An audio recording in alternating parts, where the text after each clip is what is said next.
Bum, bum, bum, bum, bum. Hey, ba-dum, bum, ba. Ladies and gentlemen, Koco Sports proudly presents 5 stars or better. This is the weekly podcast that myself, Boom Boom here, sexiest man on all of Internet Wrestling Radio, along with my partner in crime, Dave Coco, we're going back and looking at all the matches ranked 5 stars or better by professional wrestling journalist Dave Meltzer. And Coco, this week we're going to get into the Wayback Machine and we're going to go way back. I'm talking way back. We're going back to the early 1980s. This week we are going to talk about the match between Ric Flair and Butch Reed for the NWA World Heavyweight Championship that was defended on Championship Wrestling from Florida in a Miami Beach show back in April 7th, 1982. We're going way back, Coco. This is even before my time. Yeah, I was super excited to see it, and I'm excited to break it down. So I want you to go first before I mention a bunch of silly stuff. Okay, just to kind of set everything up for this happened. As I said, this was on the TV show. Now you can find this on YouTube. We're going to have links down in the doodly doo. This is classic NWA because at this time period, Hacksaw Butch Reed had debuted not too a few years earlier. He had debuted in 1978. Now he had a brief, or he had a professional football career with the Kansas City Chiefs, and early on he was primarily known to wrestle around in the St. Louis, Florida, and Georgia territories. So this was 1982, and when I say classic NWA booking is back then the NWA was a really really huge deal in terms of, and plus the champion, who was Ric Flair at this point. Now, kind of what the NWA did at this point was they tended, not always, but they tended to put the NWA Heavyweight Championship on heels.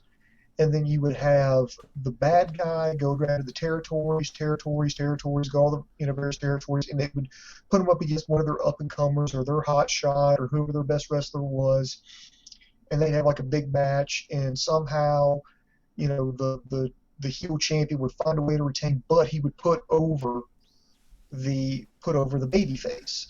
Well, this was no different here. Ric Flair was going through the Florida territory. He was coming up against the hot up-and-comer Butch Reed, and they proceeded to put on a classic. So before I kind of get into the ins and outs of the match, Coco, what did you think about the whole setup to it? Any thoughts about Flair and Reed and the NWA, the practices going into this? I think when everybody, especially us older fans, talk about we want the NWA back, we want the NWA in its prime, it's because of this. Because, with the heel champion coming up, and it was local. Like, these guys were like, oh, our local guy is going to go against Ric Flair. Our local guy is going to do it. And not only that, but when Ric Flair came to town, he was going against the best wrestler in that area. So it had a feel, it's our guy versus the world champion. Our guy could be the champion. So it had a home field advantage, world championship feel to it.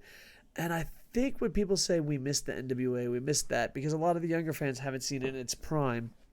I think we missed that feeling. And even today, we wish that a Ring of Honor, an NWA, Japan, we just wish everyone would work together, and then the champ comes. But the thing is, it's hard because Vince McMahon killed the territories, and then all the independents want to be, the next ECW, and ECW is the one that trashed the NWA title and pretty much helped kill it on its way down. You know what I mean? It's like, oh, you're down, let me give you a couple knife wounds while you're on the ground. You know what I mean?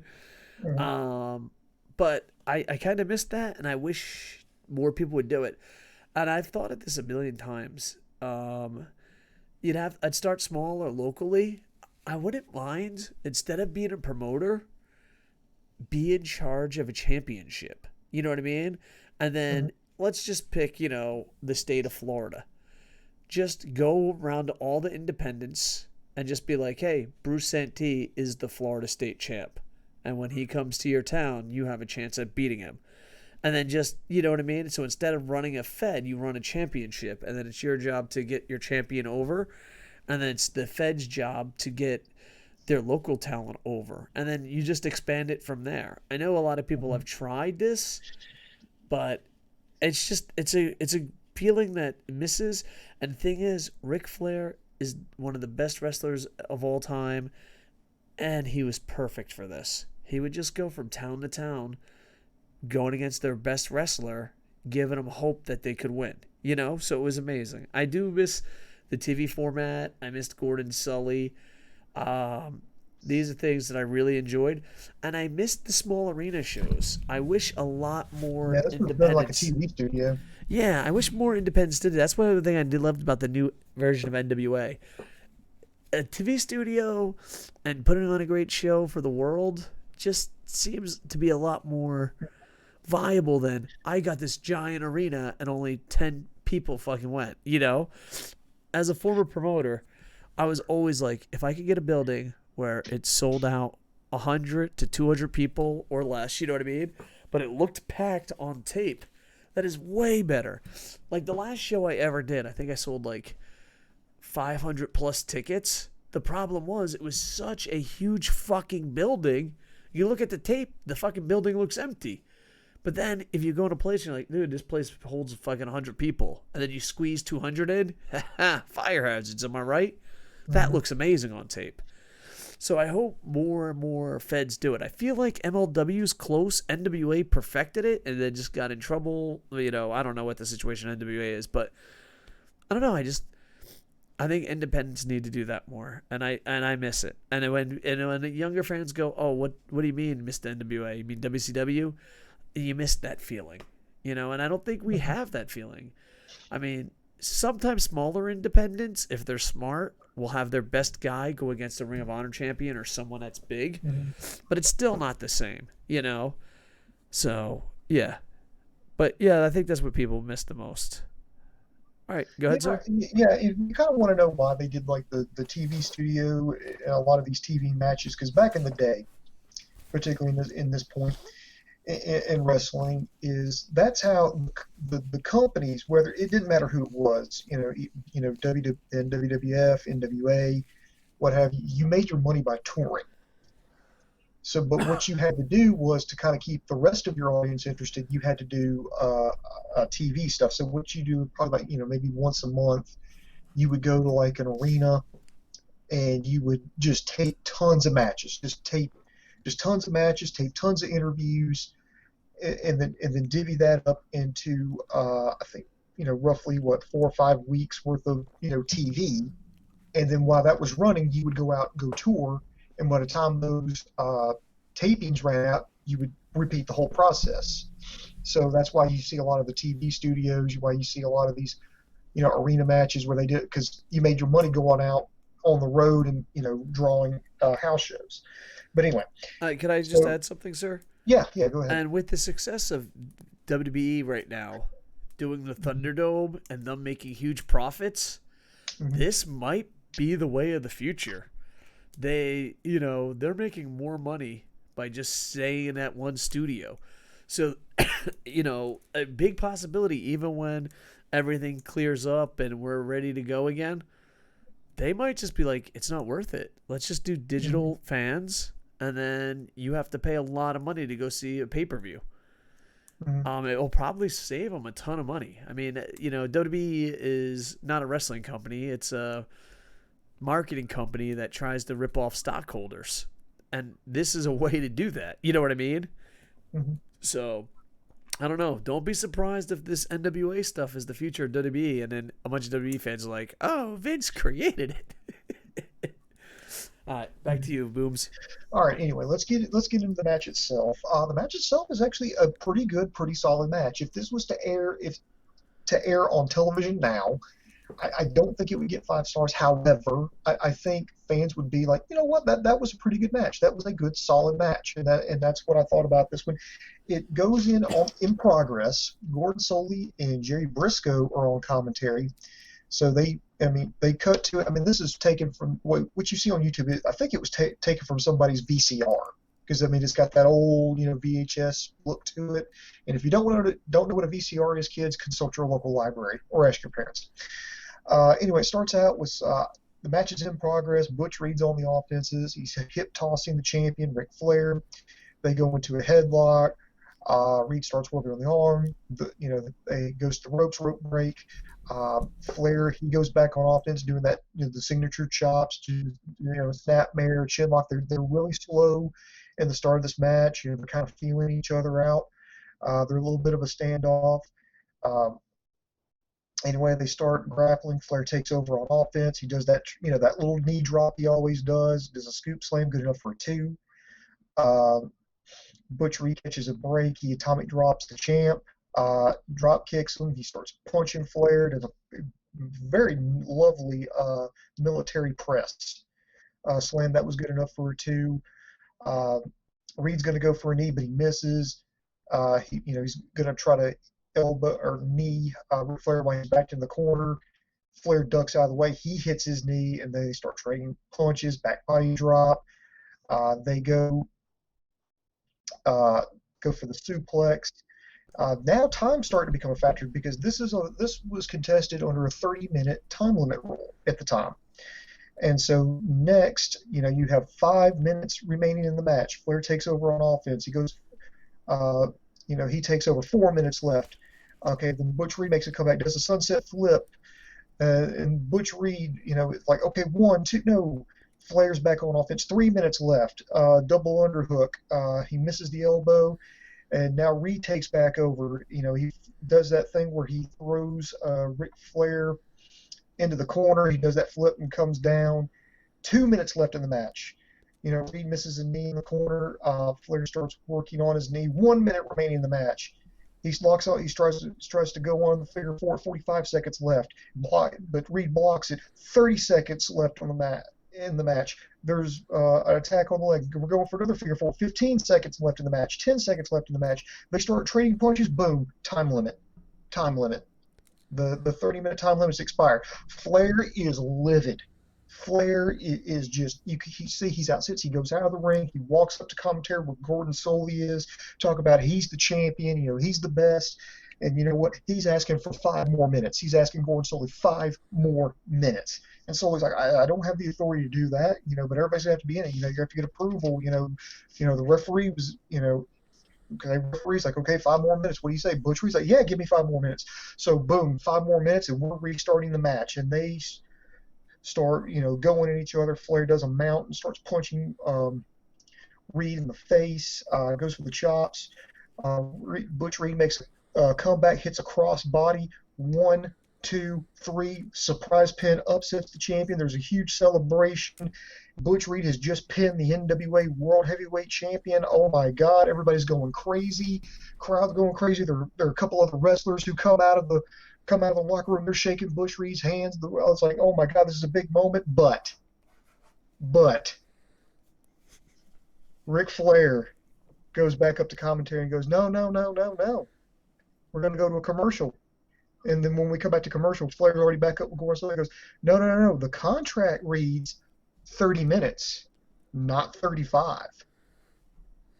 You had to beat me in 30 minutes. You couldn't do it.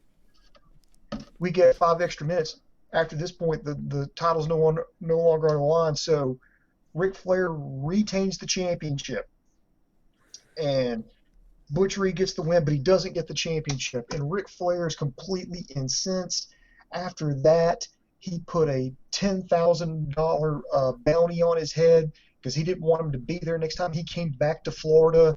Ric Flair's talking about, I got all this money. He's showing off his, his jewelry. He's showing off his, his shoes, his watch, all this other stuff. I got all this stuff. I'm rich and I can afford this. And I don't want you here when I come back. And I was like, boom, this is classic NWA booking. The champion made Butch Reed look like $1 million, got him over, crowd was going insane, but he still retained the championship, and you couldn't wait for the next time that Ric Flair was going to come back to championship wrestling for Florida, because you just knew, Koco, that if Butch Reed got that chance just one more time, he was going to beat Ric Flair, and he was going to be the world champion. So I think it was great match, great storytelling, very classic NWA. I can see why it got 5 stars at the time. Today, I don't think it would get 5 stars, but I think it would probably get 4 stars easy. I think it would be regarded as a very solid wrestling match, good storytelling. So I think it aptly deserves its place on the list. Yeah, and the thing is, back then they had territories, so you could do this in every territory. Nowadays, because of the internet, because of cable, because of technology, you could this would be like once in every 10-year storyline. But Ric Flair could be like, oh, we did it in Florida, now we do it in Georgia, now we do it in Texas. You know what I mean? Mm-hmm. And travel. So that was the advantage of the territories. I I don't know. It depends. You say you want to give it 5 stars. I think it just depends on what you're grading on. In ring stuff, maybe not. I mean, they did hustle though. I like that. Oh yeah, yeah. I'm a big fan of wrestlers hustling. In the ring, going at it, 120 miles per hour type thing. But I give it 5 stars for excitement. You know what I mean? Oh, yeah. Like if you believe great match. The countdown was super excited, the overtime was super excited, the screw job was super exciting. Just you know what I mean? Like it was gold, and I'd love to see more stuff like this, but in the day and age, I don't know if we can do stuff like this. Because like you can obviously do it once or twice, but you couldn't do this you couldn't do this once a year. You know what I mean? You could do it twice a year, and that's the thing. Remember Dusty Finish? Remember that, Oh yeah. it was like you had territories and not everyone saw everything. So if it worked in Alabama, you're like, fuck, I'm doing that next week in Georgia. Fuck, I'm doing it. You know what I mean? So it was a huge thing. But I thought it was super exciting. I enjoyed everything on it. And I don't know. I think like if you did it once, I think just the excitement level might get a 5 stars out of some people. Depends what you're grading on, And another thing is, could we make a hit on someone today? I don't know. Like I lived in Japan for like 15 years. That's an old angle. I mean that it was done back in the territory days. The last time I saw it done was ECW, but yeah, there's always the bounty angle. There's the one is infamously done between Andy Kaufman and Jerry Lawler, where Lawler hurt Kaufman with a pile driver, and then Kaufman went out for his blood, and so he offered $10,000 to anyone who could put Jerry Lawler in the hospital. That was done. Let's see other bounty angles. Yeah, I don't mean to cut you off, sir. Jones in ECW. Yeah, who did that. Yeah. Now, in the bounty hunters where you try to pin him and beat him, I understand, but like the way Flair was cutting this promo, he wasn't talking about winning a wrestling match. I'm saying, do you think they could do that today? Because I've lived in Japan for 15 years. And as an outsider looking in on social media, it just seems the world is very sensitive. I don't know. Maybe it's because I'm watching a lot of Cobra Kai lately. But as an outsider's point of view, you're like, bro. Like, I kid you not. I work with younger people because I'm old as fuck. Sometimes I just got to raise my hand and be like, yo, are we really offended here? Is this for real? And, obviously you don't want people to be offended, but I don't know. Could you think Ric Flair could just cut a promo and be like, I'm getting a hit on him? I don't know. It's an interesting situation, but overall, this was right before my time. Like in a couple years during this 5-star tour, that's going to be my childhood. So this is right before I even remember pro wrestling. I probably watched it back then, but you're so young. It's just, it's not connecting. But yeah, it's, I've watched wrestling my whole life, and, I was passed around as a kid a lot, and just lucky enough to grow up in New Jersey. And New Jersey, sports and pro wrestling, especially in the 80s and 90s, But yeah, I was super excited. I enjoyed it. I know this sounds weird. I was kind of shocked how in shape they were. I don't know, because nowadays, they're so over the top, especially during the John Cena era, all natural, of course, that, like, you just think, like, oh, they were skinny fucking tubby fucks back then. But no, they looked like the athletes, you know what I mean? I don't know, I know it's weird, but I think it's because you see all natural, quote marks, athletes all the time, that you're like, oh, man, they're bigger, stronger, faster. But no, they looked, they looked like, I don't know. I was surprised at how big they looked. I was, I know it's weird, but it's something I did notice. But yeah, overall, I enjoyed this a lot. I don't know if we'd get 5 stars, but I guarantee you this: people would be happy with this. You put it on an AEW card, people are happy. You put it on a WWE card, people are happy. And yeah, I mean, you couldn't run it into the storyline into the ground. This is like once in a lifetime storyline. You know what I mean? Nowadays, but back then Yeah. you can run it. So Yeah. I I mean, go ahead, I Noobs. think I think it was a great match. I would encourage people to watch it. It's pretty good for what it is. I think it still holds up. It would be welcome today. As far as the bounty angle, I think if you did that like maybe like once every decade or so, I think you could get away with it.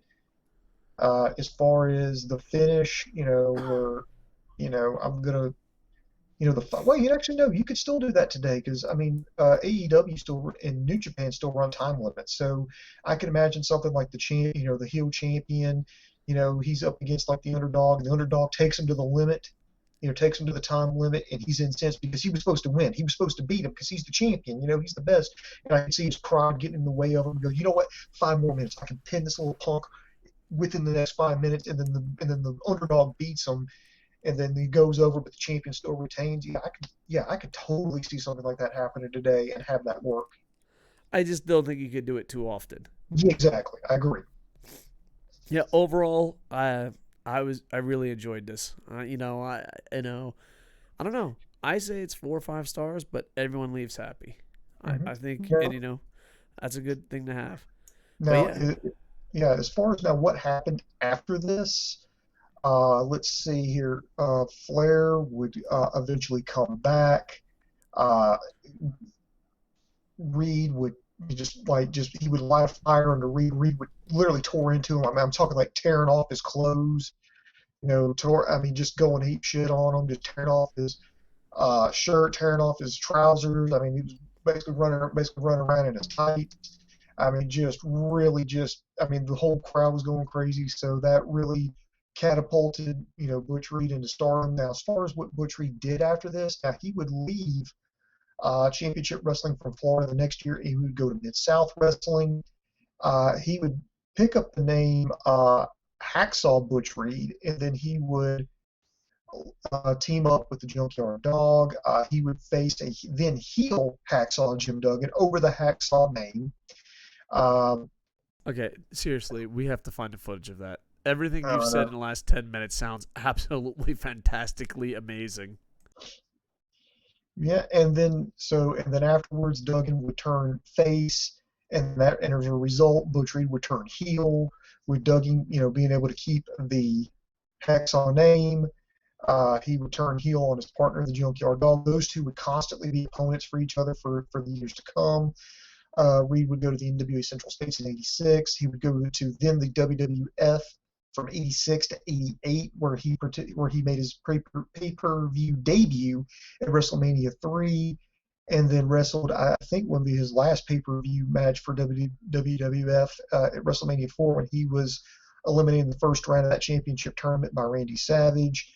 He would go on to Jim Crockett Promotions in '88, most famously where he would form like a tag team with Ron Simmons called Doom. It was not done too well, but because they were the only two black guys on the roster, and then they were on TV, and then all of a sudden the Steiner brothers or somebody gets attacked by two black guys in hoods, and it's like, dude, who the fuck you think it is? But they would be good enough to become tag team champions there under and managed by Teddy Long. They would leave afterwards after Clash of the Champions 20. Or at least Reed would. He bounced around on the independents. As of me recording this, the last match that he had was back on 2011, where he teamed with Angel the Fifth. He wrestled Justin Lee and Max McGurk to a no contest, and that's it. I think Reed had a pretty decent career, all things considered. Now, and people are like, well, what about Ric Flair? Dude, if you need me to tell you about Ric Flair, about what the hell he accomplished, I don't think you need to be listening to this podcast. You need to be going doing some research right now. 16-time world heavyweight champion. I mean, just king of the world. Went all around. I mean, just did more things. I mean, hell, his daughter's a great wrestler in her own right. I mean, it's just. I mean, the guy's a living legend. Set the standard, set the definition for what a heel champion should be. So overall, man, this was a good episode. Yeah, definitely, man. I enjoyed it. This is probably one of my favorites so far, and I'm looking forward to moving on. Um, I think with the other ones, I feel like older people are like, "Oh, I remember this time. I remember this style." I think even the newer fans would enjoy this. I think this is one that I think this one ages the best, if that makes sense. Yeah. So of the ones we've seen so far, The yeah. ones we've seen so far. I apologize. Yes, yes, sir. All right, Booms. You want to wrap this bad boy up, sir? Yeah, I want to tell everybody thank you for joining us here. We're going to come back next week. We're going to pick up another match. I think we're going to go back to Japan for this one here. In the meantime, you can check us out at Koco Sports, KocoSports.com. It's your home for combat sports, where the world goes to kick ass, and most importantly, where it's okay to be a passionate fan. Um, You need to like, subscribe to us on YouTube, Facebook, and Twitter. Give us a thumbs up and hit that notification bell so that way you know when we're doing this and tell your friends about it, tell your enemies. We don't care. Tell your mom, tell your dad, tell your cat, tell your dog, tell your aunt, tell your uncle, tell your cousins, tell your neighbors. Just tell them all. Also, Dave Koco's got his own website, davekoco.com. You can buy some of his books. Yes, believe it or not, Dave Koco has written books. You can, buy a couple of his books right now. He's also streaming on Twitch TV, where you can watch him suck at Fall Guys and other various sports games. So be sure to check him out, Twitch TV, just Koco Sports, KOCO Sports. And you can check out Boom Boom. Boom Boom. You're pretty good at this, brother. I think you found your niche. I think you found your calling, brother. You gotta plug something else. Boom Boom. Boom Boom. Plug a random thing, so that I don't feel like a dirty whore. Like, what's your favorite snack right now? Just plug it. Obviously, hashtag not a real sponsor. You know what? I'll tell you about this. I had some Frosted Rice Krispies this morning because, my inner child, even though I'm very old, my inner child is still like fucking 6.